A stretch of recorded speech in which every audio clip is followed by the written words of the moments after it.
Social મીડિયામાં market કરતાં ઓછી કિંમતમાં મોબાઈલની જાહેરાત કરી લોકો સાથે છેતરપિંડી કરતા આરોપીને યુનિવર્સિટી પોલીસે ઝડપી પાડ્યો છે। સમગ્ર મામલે આજે બપોરે 12 વાગ્યાની આસપાસ પોલીસ દ્વારા આરોપીની વિશેષ પૂછપરછ હાથ ધરવામાં આવી હતી।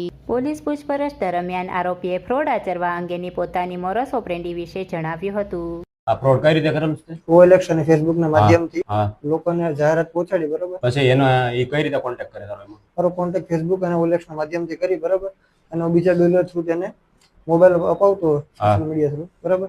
અને થર્ડ પાર્ટી બની, બરાબર। અને બીજો પેમેન્ટ છે ઉપરનું છે પેમેન્ટ હું થર્ડ પાર્ટીના અકાઉન્ટમાં લઈ અને વિથડ્રો કરીને કેશ કરી લેતો હતો।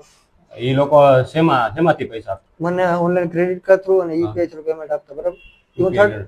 અને હું બીજા થર્ડ પાર્ટીના અકાઉન્ટમાં ટ્રાન્સફર કરાવી અને વિથડ્રો કરી લઉં છું। વિથડ્રો કઈ રીતે કરતો?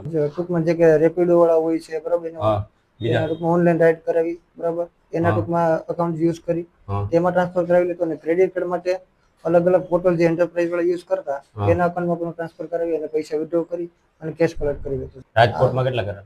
રાજકોટમાં અત્યારે રાજકોટમાં જૂના કરેલા હતા, અત્યારે બહાર હું કરું છું। રાજકોટમાં તો નથી કરેલા, તો ટૂંકમાં સુરત અને અમદાવાદની ટૂંકમાં સિટીમાં કરેલા હતા।